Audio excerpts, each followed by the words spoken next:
Many of us struggle with anxiety.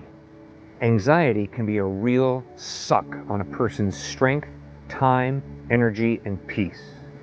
Jesus Christ said, "Peace I leave with you, my peace I give to you. I do not give to you as the world gives. Do not let your hearts be troubled. Do not be afraid." Friends, if there is no God, you and I should be scared. If there is no God, you and I should be very, very anxious. Why? Because reality is full of evil, destruction, and death. And therefore fear and anxiety make total sense.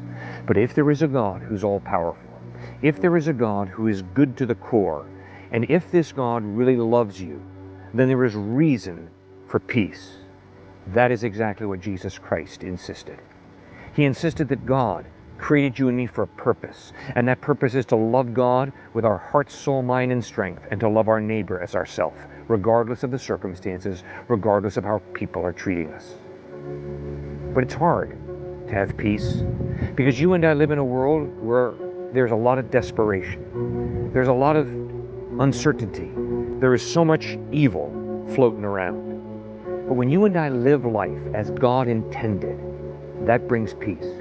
When you and I respond to the good times and the bad times as God intends us to respond, that produces peace. That's why Isaiah writes, "The fruit of righteousness will be peace. The effect of righteousness will be quietness and confidence forever." What is righteousness?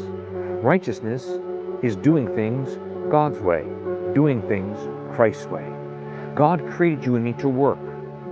God created you and me to solve problems. In other words, God created you and me to join Him in the creative process and in the redemptive process, the peacemaking process. We're to work hard, we're to solve problems, but we are also to trust Him. And oh, what a challenge that is. Trusting God is very practical, it's very earthy, it's very nitty-gritty.